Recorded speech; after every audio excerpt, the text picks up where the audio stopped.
航展爱州。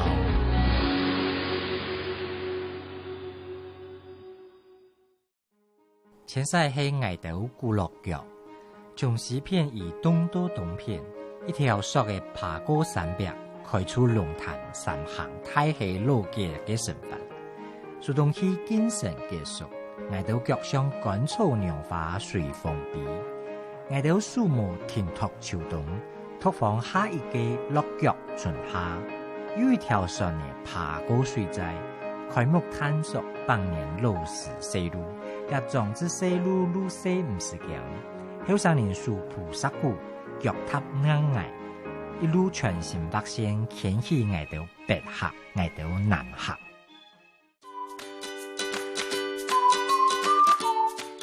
冲浪、潜水、独木舟、溯溪。攀岩，随着户外运动爱好者越来越多，近年来整合性的户外运动平台开始萌芽。针对台湾不同场域、不同地区各式各样的户外运动，民众可以依据需求选择规划喜爱的行程。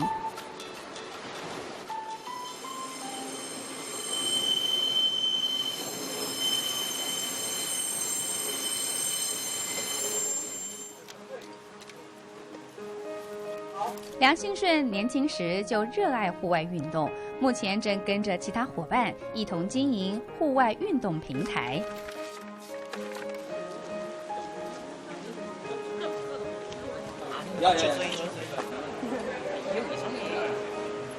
Eric 教练，你可以先带他们到2楼，楼下那边。整合性的户外运动平台从2012年开始在台湾萌芽，吸引了许多国内外的运动爱好者。像这群来自南韩的青少年到台湾旅游，就特地安排户外动态行程，到菱角瀑布来体验划独木舟。他们在台湾这边有一个联络窗口，那时候我接到这个需求的时候，他是想询问我们说，北部有没有适合的活动，适合这样一个青少年可以做一些户外的体验，让他们可以除了一些静态的行程之外，来台湾可以体验一下不一样的一个台湾的自然环境。好，大家好，我是你们。안녕하세요，오늘 코치입니다。我叫光头。光头 here. English name called Evan. Evan. OK。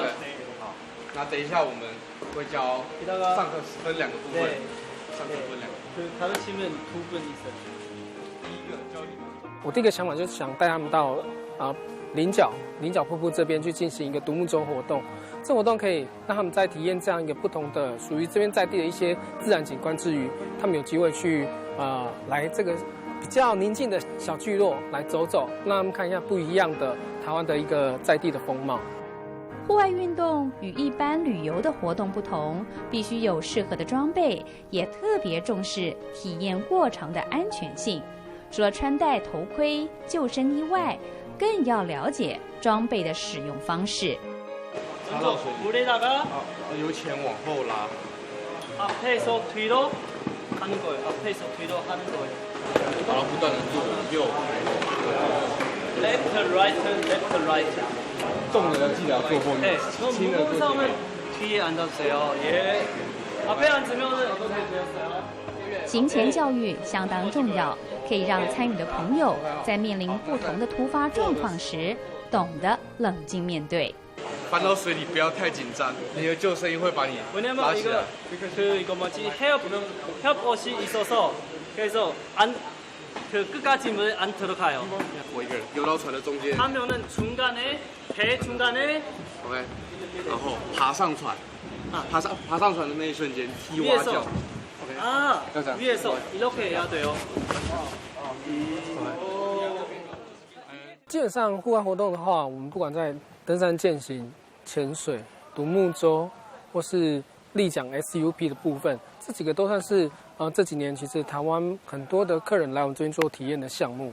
然后我们根据这些类型，去选择在地哪些场域适合这样活动的进行，我们去做这样的活动的设计跟 教练安排以及游程的规划。上船的时候，脚不能放在船底下，要呈现游泳的姿势。 수영 자세로 올라가야 돼요. 然后1、2、3，一只手撑在旁边，一只手往前往前抓。那不能同时上，对不对？要一个一个上，对，没错。还没有起来，没有起。这群南韩朋友一个个表情好奇，既期待又怕受伤害，准备下水，开始他们的独木舟初体验。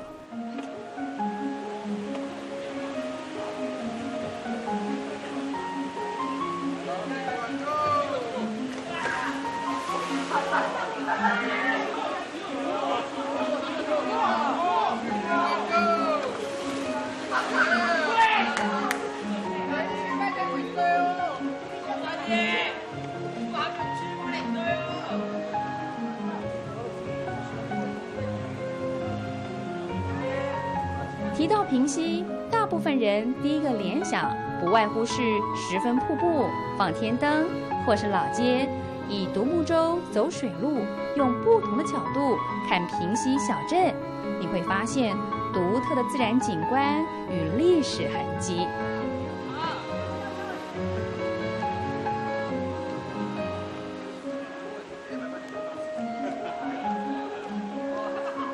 那时候就是我刚好跟我们的创办人袁先生有认识，然后对于他的一些对产业规划的想法，然后自己当然我也蛮喜欢户外活动。你看我这么黑，对，基本上也是很热爱，就是在参加一些这样的项目。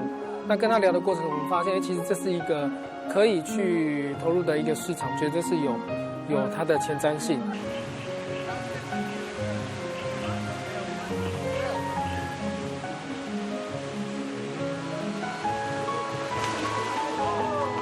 慢慢的去像欧美那样子，去喜欢这样的一个户外活动体验，户外慢慢会融入生活当中。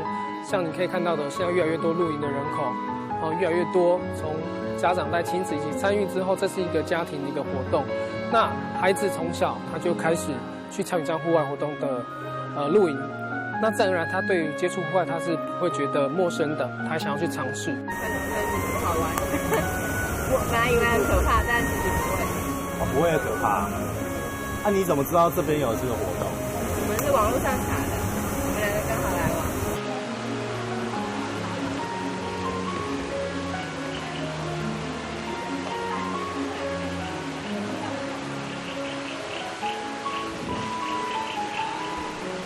运动产业结合地方观光的旅游模式，能让游客能够对台湾的土地有更深入的认识与发掘。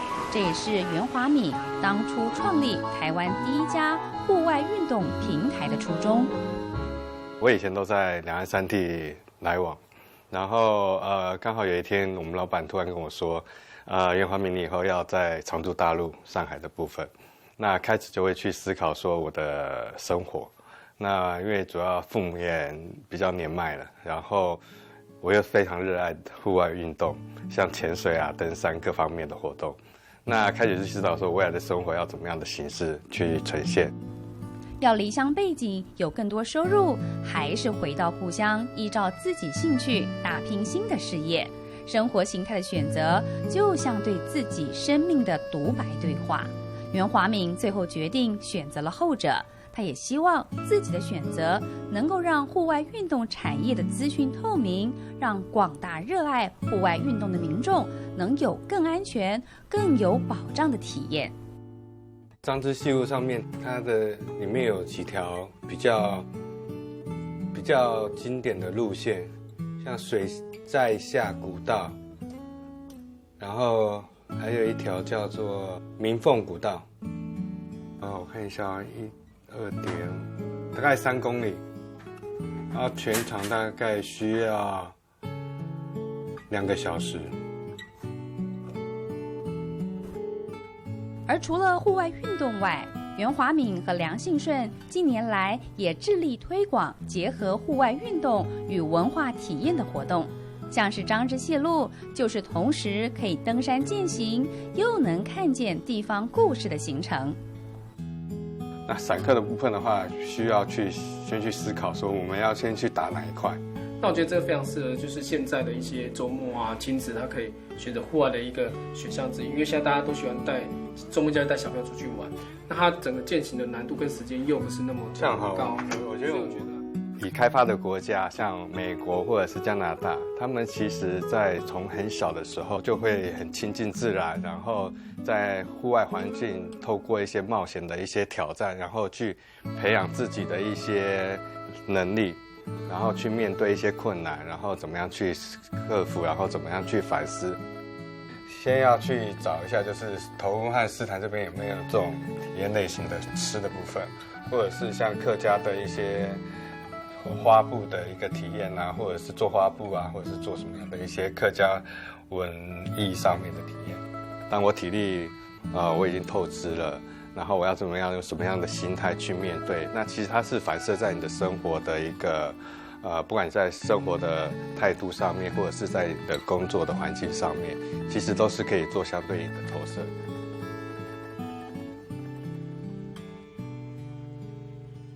新北市汐止的白袍湖生态农场，距离市区不算太远，却是一个难得宁静的世外桃源。那时候要锯那个树的时候啊，就刚好有一棵树嘛，就抓着那棵往下。那豪哥他们都有带那个深度表，对你潜水表都会看你下潜多少。对啊，那个下去到大概17、18的时候，就黑漆麻糊，什么都看不到了。他量过最深是33米。哇！问题是因为这种。它就不是海边嘛，那种而且阳光照射也不是很充足，所以你下去太深的时候。陈稳全是 SUP 立桨运动的专业教练，也是户外运动平台的合作伙伴，定期到每个户外合作点了解近况和环境，是梁信顺的例行工作。一开始它就是一个比较荒芜的一个湖泊的部分，周遭可能杂草比较多，然后没有整理。那它有一个旧的码头，它当下都是用一个废弃的浮筒啊，透过铁架上面放铁板这样铺上来。那我们会认为说这样安全性，第一个它可能有划伤的可能，第二个它太阳晒的时候比较烫，所以后来我们就把它修正，就是第一个先在原来的既有的平台上再铺一个人工草皮，再搭配一个活动式的浮台等等，那这样的话我们在上下岸的时候比较不会有受伤的可能性，这个也让客人在操作上能够有比较一个安全上的一个防护。伙伴间的意见交流，达成共识，可以降低户外活动时的风险，也提升活动品质与安全，这样才能够让客人有难忘的经验。白袍湖这里，它以前是一个管制区，是不能进来的。那因为下面的一个国军的一个设施，它撤掉之后才进来到这边。那就是刚来的时候，因为这里的环境其实还蛮糟糕的啦，因为有很多人在这里钓鱼。钓鱼的话，就会有什么鱼线、鱼钩、渔网之类的，然后垃圾就不用讲。那就是说这些东西，因为它可能会造成我们体验的人身体的受伤，所以我们都必须要把它慢慢清除掉，要避免这些问题发生啦。因为来玩就是要开心嘛，那如果又让他受伤回去的话，对我们来讲也是过意不去。户外运动危险性较高，梁信顺和伙伴们都会先帮忙把关。每项活动推出前，他们必定亲自体验过，选择值得信任的教练和业者，才敢推出行程。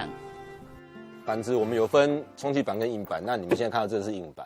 那硬板的部分就是这边会有一个把手，让你在吸行的时候方便携带。那它同时也是板子的甜蜜点，我们讲的甜蜜点就是中心。当你在坐或者是跪或者是站姿滑行的时候，这个就是你的位置，两只脚就是在它旁边。我先把两手放在板子的甜蜜点旁边，然后一脚上来，另外一只脚再上来，看我的膝盖位置刚好在它的旁边，大概一箭同宽。我们这些教练都是自己爱玩，刚开始都是自己玩，因为信任他们那边的话，主要它是一个平台。那就是说帮我们推广这个活动这个运动。那当然我们教练本身自己也有所谓的亲戚朋友嘛。那你要推广的话，你光靠教练当然不够力啊。所以说如果有广告或者是说有平台愿意跟我们一起配合的话，这样对我们来说，对大家来说就是双赢。他们体验到新的玩的游戏，我们有一些微薄的收入。要站的时候，你有没有看过那个金刚？它是拳头朝下的，这样子，然后先一只脚，再来第二只脚，然后这样子站起来。如果你觉得会晃，没关系，把桨立在前面，扶着桨站起来，然后采取我们的站姿滑行。陈稳全的 SUP 立桨运动，透过和梁信顺的平台一起合作推广，让他有更多的教学舞台可以发挥，也让大家有机会接触到这项很夯的休闲活动。由后往前画圈推。其实台湾它本身有很多天然的一些自然的资源，非常好的一些秘境、环境等等。那这边就在于我们怎样去做一个对环境的尊重。像我们都要求我们的客人，我们在出发前都会提醒他一个标语，就是自己的垃圾都是随手把它带走，然后我们带走的都是快乐跟回忆的，我们不留下任何一丝的垃圾等等。就你这样子就把桨立这样子，然后扶着它站起来，然后眼睛看前面，不要看下面，这不只是让我们保持这环境既有的原有的一个好优质的状况，同时它也是在于说我们对于就是环境的尊重。那我们对这个环境的尊重，同时也是对于我们自己产业上每个流程我们都是很尊重用心的去看待。那相对来讲，这就可以达到一个比较有序长期的经营。台湾有广阔的海洋、高耸山脉，形态多变的河川，是探险爱好者的天堂。来一堂户外的体验课程，只要你用心感受，就会更加了解、更珍惜大自然间生命奥妙。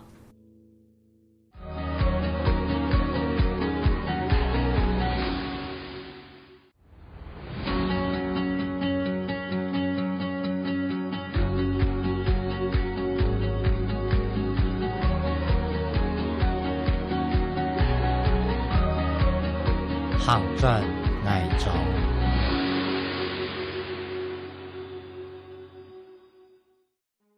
前赛是爱岛古乐角，从西片以东到东片，一条索的爬高山壁，开出龙潭三行太溪路嘅身份。苏东去精神结束，爱岛脚上干草娘花随风飞，爱岛树木停托秋冬。托放下一个落脚春夏，有一条船的爬过水寨，开幕探索百年老式西路，也壮之西路路西唔是强，后山林树菩萨谷，脚踏硬崖，一路全新北线牵起爱到北下，爱到南下。户外运动平台业者近年来也搭配浪漫台3线艺术季，规划了一系列客家乡镇的行程，带着游客用双脚踩踏，深度造访客家庄。弟弟，你有没有听到这边有一个声音很大声？是哪里来的？有没有听到那个？是那个水，从这边的水，对不对？水流。它这个水流很大啊，表示它的上游啊有很多干净的水。你看这个水很干净嘛。那这个水进来以后，那在这个地方就变成是他们的洗东西的地方。通常一般都会讲说洗衣服啊，洗3佛的啊，洗3佛，洗3坑。可是它不是只有洗衣服哎，它是洗衣服、洗蔬菜，还会以前的人还会把家里面的尿桶拿来这边洗。其实对我们来讲，每一个游程它其实是希望跟在地的结合，所以我们虽然主轴是以户外活动为主，所以它是以可能在地的自然景观或是一些比较精彩的景色，我们搭配一项活动，让我们的客人在参与体验过程中，他可以非常融入在地的一个情境。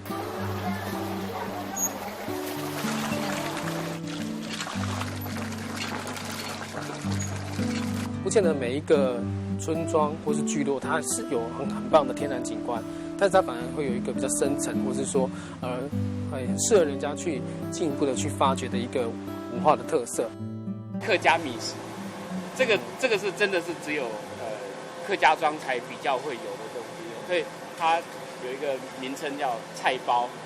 可是它这个菜包不是一般的早餐店那种肉包菜包那个菜包，它这样特别给它赋予一个名称叫客家菜包，就是它里面是萝卜丝啊，外面那个是那个糯米的皮。爸妈妈好，又来楼高一下哈。你看啊，他很贴心啊，他会用艾板，对不对？那这个捏办才是客家话，超贵是闽南话。什么叫做发包子呢？这个叫尬戏耶，尬戏耶啊，尬戏耶，它就是会发，可是不会像那个发糕那样发瓣啊，没有发的。短短105公尺的三坑老街是全台最短的老街，却保留完整。这里的一砖一瓦，导览老师徐凤元如数家珍。跟着他脚步走，仔细聆听，你可以知道梁柱的砌砖有何不同，日本招牌的酿酒厂从何时而来，每一个角落都有精彩故事。我觉得来到这边就是很有亲切感啊，因为看到很多以前在我阿嬷家，就是我们叫阿妈嘛，然后我外婆家叫阿婆或者是家婆。就是在他们家可以看到的一些东西，比如说起拔、捏板啊，然后还有菜干啊那些，我觉得很有亲切感。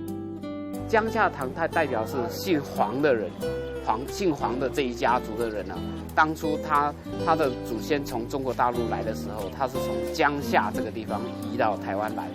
客家人很注重堂号，这个本来是要放在宫厅的，结果它是放在住家，可以更加的证实客家人是非常的重视这个堂号。刚刚那个导览老师有讲到，比如说像客家人很注重堂号这件事情，就是我所不知道的。那这个我回去也可以问问看我爸妈，就是相关的历史跟文化这样。深度导览让游客了解客庄，也唤起年轻一辈寻根的兴趣。从小在桃园观音长大的梁信顺，因为本身是一个客家人，户外运动平台推出的客家游程多是由他一手策划安排。大北坑那边是因为有就是这两年有新增加一个鲁冰花的一个等于说是栽植的制造了一些景点。是。然后那边也有手工的捏陶的烧窑所以那边会多了一些 DIY 的元素在里面，是，然后也蛮特殊的。那边会建议大概停留的时间是半天还是一天？大概差不多半天的行程。这些元素都是我们会在游程中会跟老师去每一个流程去确认好环节，这部分它大概可以带给游客什么样的一个不同的感受，所以我们在设计上会针对这一块去特别的去思考。土地公拜的时候，他还做一件事情，就是他会带着他们家的小朋友来，带着小朋友来呢，他就会做一个动作，来，弟弟借我一下。这边的家长都会带着他们的小朋友，就会来靠这个大树，来摸一下，啊，他客家话叫做天台树啊，就来靠一下这个大树，希望说。这个自己的小孩可以跟这棵大树一样，长得又高又壮。随着户外运动热潮升温，这几年到桃园三坑骑单车的风气盛行。梁信顺结合地方文化的导览行程，让产业之间相互加成效益更为显著。异业结盟不再单打独斗，团结力量大，也吸引不少人主动来加入团队。像是林秋柔在东市当地推广新丁板节与在地文化，就特地来找梁信顺寻找合作机会。新丁板节是他们东市在地的12大节庆最重要之一的一个特色，然后因为它只有在每年的元宵节才举办一次，那我们觉得很可惜。现在就是10对里面夫妻就有1对以上是不孕的，是，所以大家其实有小孩这件事情是非常让我们这个世代非常喜悦的事情。透过东市的新丁板节的这个一个节庆，然后就是邀请到就是全国各地的年轻夫妻来到当地来做祈福的仪式。然后就是有年月礼的部分来做一些2种的套装行程。林秋柔看见了东市新丁板节的特色与精神，她企图延展这个活络，希望当地各个产业的人们找回工作的热情与信心。其实你现在看到的所有的小物，小物跟衣服，对，这些都是我们自己设计啊，然后跟当地的阿嬷合作，然后帮他做成比较现代的一个服饰。到了东势之后，我后来发现很多就是小规模经济，一些小农啊，他们是很认真，可是没有办法去做行销这件事情。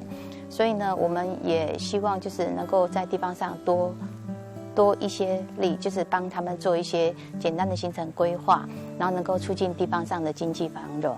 叶子嘛，是薪火相传，然后如意扣，平安如意，然后开枝散叶。先了解说，这个在地的活动，它的核心的价值是哪一块？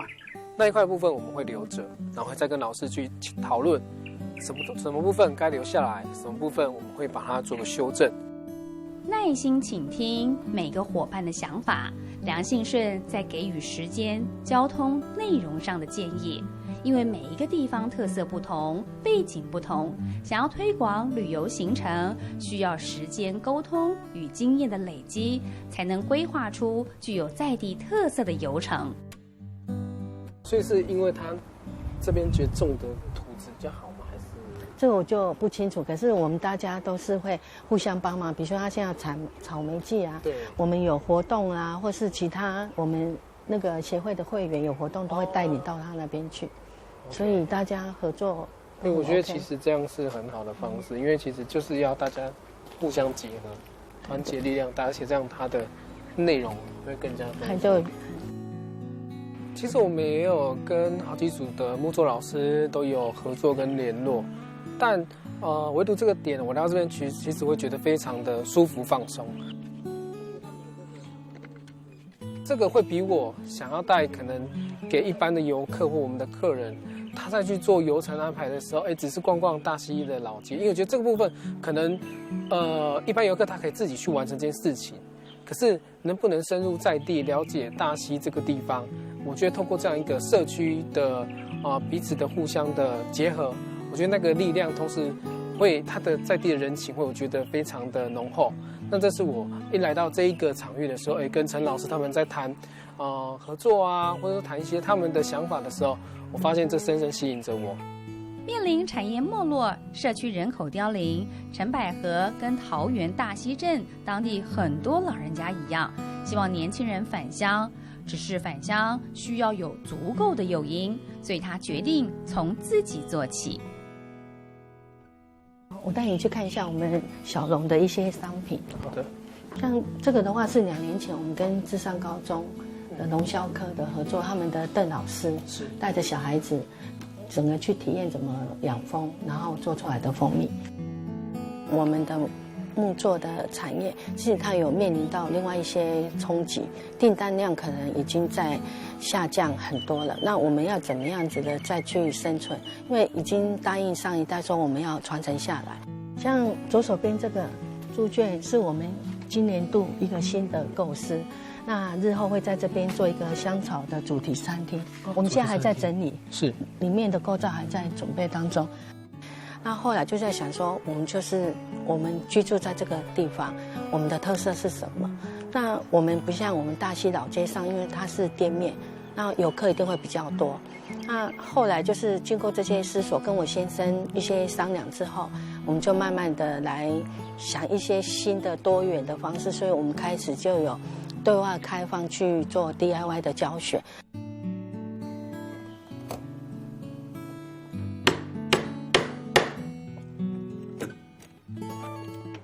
因为我们夹子是越靠近你要锯的地方越好，让它夹得越稳。这锯有没有什么诀窍？放轻松，放轻松。因为其实这个锯子很利，所以它靠它自己的重力，它就会锯下去，那个声音就不一样了。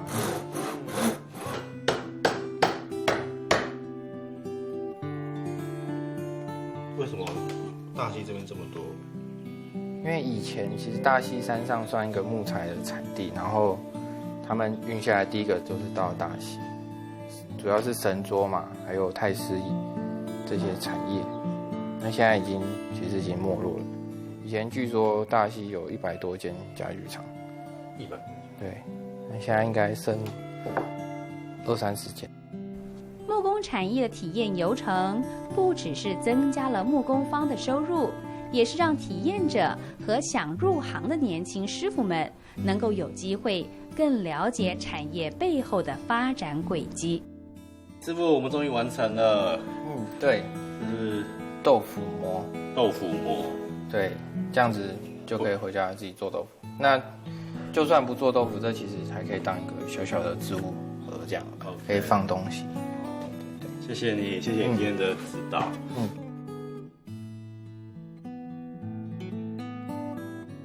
我去年10月的时候，才跟一组客人一起登上玉山。那个冲击来讲，登顶的冲击，又让我想起我当初大学的时候，跟班上同学去做毕业的小旅行，我们一起去登雪山这件事情。踏上那顶端那种感觉，人真的会忘记你之前所有的你的脚的酸痛啊，过程中你可能是一些艰辛等等，一登顶的瞬间，那一种开阔跟辽阔，真的是无法想象。可是当你去达到你想要去追寻的目标的时候，你会发现这一切都是值得的。台湾其实我们跑了非常多地方，我自己和我老婆也是，反正一有空就会到处去旅游海外的部分。那我们这样子看了整个东南亚，或者是美国，或者是去哪里去走这些地方，我们发现最美的还是台湾。台湾的自然资源丰沛，不珍惜就会有枯竭的尽头。台湾的文化底蕴深厚，不传承总会有消逝的那天。对梁信顺跟袁华敏而言，不管是与户外运动伙伴结合，还是和地方文化工作者串联，他们都间接地守护着台湾这片土地，而也是延续着自己所深爱的运动产业。